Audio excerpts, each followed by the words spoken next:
এঁচোড়ের সিজনে এঁচোড়ের কোনো রেসিপি হবে না তাই কি হয়? তো আজকে নিয়ে এসেছি এঁচোড়ের দারুণ স্বাদের একটা রেসিপি, এঁচোড়ের কোফতা কারি। এটা ভাতের সঙ্গে যেমন খেতে ভালো লাগবে, তেমনি রুটি পরোটার সঙ্গেও খেতে দারুণ লাগবে। তো চলুন দেখে নেওয়া যাক কিভাবে খুব সহজে এটা বাড়িতে বানিয়ে ফেলা যায়। বাই দ্য ওয়ে, আমি নাফিসা আর আপনারা দেখছেন flavour and fest by Nafisa. চ্যানেলে নতুন বন্ধু হলে রিকোয়েস্ট করবো চ্যানেলটাকে সাবস্ক্রাইব করে পাশে থাকা নোটিফিকেশন বেলটাতে ক্লিক করে দেবেন, যাতে পরবর্তী ভিডিওর আপডেটগুলো পেয়ে যেতে পারেন।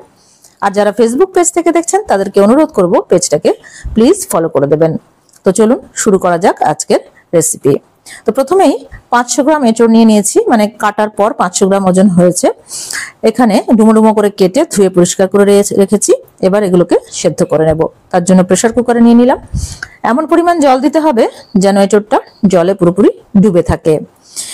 এবার ঢাকনা বন্ধ করে হাই ফ্লেমে একটা সিটি দিয়ে নেব। তারপর ফ্লেমটাকে একদম কমিয়ে দিয়ে 5 মিনিট আরো কুক করে নিলেই এঁচড়টা সেদ্ধ হয়ে যাবে। এটা যতক্ষণে সেদ্ধ হচ্ছে, দুটো মাঝারি সাইজের টমেটো পেস্ট করে রাখছি।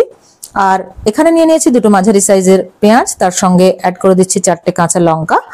এটারও একটা পেস্ট বানিয়ে সাইডে রেখে দিচ্ছি। আপনারা চাইলে লঙ্কার পরিমাণটা বাড়িয়েও নিতে পারেন। এবার গুঁড়ো মশলার একটা পেস্ট বানাবো। তার জন্য বাটিতে নিয়ে নিলাম হাফ টিস্পুন হলুদ গুঁড়ো, 1 টিস্পুন ধনে গুঁড়ো, হাফ টিস্পুন জিরে গুঁড়ো, আর হাফ টিস্পুন করে নিয়ে নিচ্ছি লঙ্কার গুঁড়ো আর কাশ্মীরি লাল লঙ্কার গুঁড়ো। এবার অল্প একটু জল দিয়ে এটাকে খুব ভালোভাবে মিশিয়ে একটা ঘোল তৈরি করে নিচ্ছি।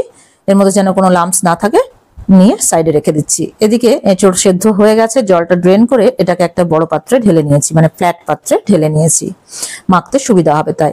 এবার এর সঙ্গে একটা বেশ বড় সাইজের সেদ্ধ করা আলু অ্যাড করে দিচ্ছি। আপনারা চাইলে এঁচড়টা সেদ্ধ করার সময় এর সঙ্গে আলু কেটে একসঙ্গেও সেদ্ধ করতে পারেন।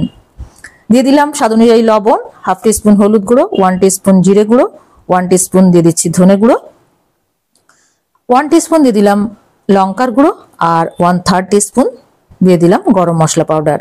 সামান্য একটু চিনি দিয়ে দিলাম টেস্টটাকে ব্যালেন্স করার জন্য।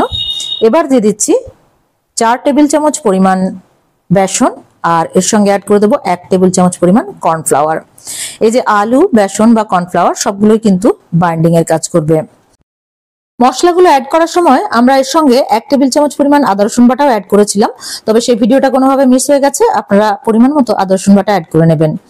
এবার একটা ম্যাশারের সাহায্যে একটু ম্যাশ করে নিচ্ছি, তবে এটা হাত দিয়ে মাখলেই ভালোভাবে মাখা যাবে। গরম আছে বলে প্রথমে একটু ম্যাশারের সাহায্যে ম্যাশ করে নিলাম।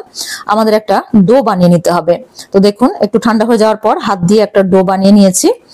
এখন এর সঙ্গে অ্যাড করে দিচ্ছি 1 টেবিল চামচ পরিমাণ তেল। তেলটা দিয়ে আবারও ভালোভাবে এটাকে মেখে নিচ্ছি। দেখুন আমাদের ডোটা রেডি হয়ে গেছে। এবার আমরা এর থেকে কোফতাগুলোকে বানিয়ে নেব। তার জন্য হাতের তালুতে একটু তেল গ্রিস করে নিচ্ছি, নিয়ে অল্প অল্প পোর্শন হাতে নিয়ে এইভাবে 2 হাতের তালুর মাঝখানে রেখে গোল গোল করে আমরা কোফতার শেপটা দিয়ে নিয়েছি। দেখুন সব কোফতাগুলো রেডি হয়ে গেছে। এবার এগুলোকে ভেজে নেব। তার জন্য ওভেনে ফ্রাই প্যানে তেল গরম করে নিয়েছি। আমরা সর্ষের তেলেই ভাজবো এবং রান্নাটা সর্ষের তেলেই করব। তেলটা গরম হয়ে গেলে মিডিয়াম ফ্লেমে রেখে কোফতাগুলোকে একে একে দিয়ে দিচ্ছি। তবে ভাজার আগে আপনারা যদি 10 মিনিট এটাকে ফ্রিজে রেখে দেন তাহলে কিন্তু টাইট হয়ে যাবে আর ভাজার সময় ভেঙেও যাবে না। তো সেই জন্য ভাজার আগে 10 মিনিট ফ্রিজে রেখে দিয়েছিলাম। তো এবার 3 থেকে 4 মিনিট একটা পিঠ ভেজে নেওয়ার পর হালকা হাতে এগুলোকে উল্টে দিচ্ছি। কাজটা খুব সাবধানে করতে হবে, কারণ এগুলো খুবই নরম, ভেঙে যেতে পারে। সেই জন্য খুব হালকা হাতে উল্টে দিতে হবে। এইভাবে উল্টে পাল্টে সব দিকে গোল্ডেন কালার আসা পর্যন্ত ভেজে নিতে হবে। 10 থেকে 12 মিনিট সময় লাগতে পারে। মিডিয়াম ফ্লেমে ভেজে নিয়েছি। দেখুন সব দিকে কালার চলে এসেছে। এবার এগুলোকে তুলে অন্য একটা পাত্রে রেখে দিচ্ছি। এই পাত্রেই আমরা রান্নাটা করব, তবে এতটা তেলে করব না, সেজন্য একটু তেল উঠিয়ে নিলাম।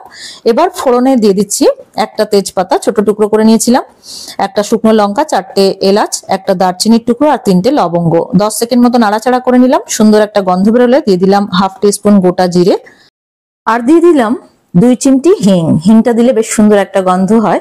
5 সেকেন্ড মতো নাড়াচাড়া করে নিয়ে আমরা পেঁয়াজের যে পেস্টটা বানিয়ে রেখেছিলাম সেটা দিয়ে দিলাম। পেঁয়াজটা একটু ভাজা ভাজা করে নিচ্ছি যতক্ষণ না এটা স্বচ্ছ হয়ে যাচ্ছে। মিনিট খানেক ভাজা ভাজা করে নেওয়ার পর দিয়ে দিচ্ছি 1 চা চামচ পরিমাণ আদা রসুন বাটা। মনে রাখতে হবে আমরা কোফতা বানানোর সময় আদা রসুন বাটা দিয়েছিলাম, সেজন্য এখন একটু কম দিলাম। আদা রসুনের কাঁচা গন্ধটা চলে যাওয়া পর্যন্ত নাড়াচাড়া করে নিয়ে আমরা গুঁড়ো মশলার যে ঘোলটা বানিয়ে রেখেছিলাম সেটা দিয়ে দিলাম। দিয়ে এটাকে মিনিট 2-3 কষিয়ে নেব যতক্ষণ না এর থেকে তেল ছেড়ে আসছে। তো 2-3 মিনিট কষানোর পর দেখবেন এর থেকে তেল ছেড়ে এসেছে। এই পর্যায়ে দিয়ে দিচ্ছি 1.5 কাপ পরিমাণ গরম জল। গরম জল দিয়েই রান্নাটা করার চেষ্টা করবেন, তাহলে টেস্টটা ভালো হয়। আমি টমেটো পেস্টটা দিতে ভুলে গেছিলাম, তার আগেই জল দিয়ে দিয়েছি।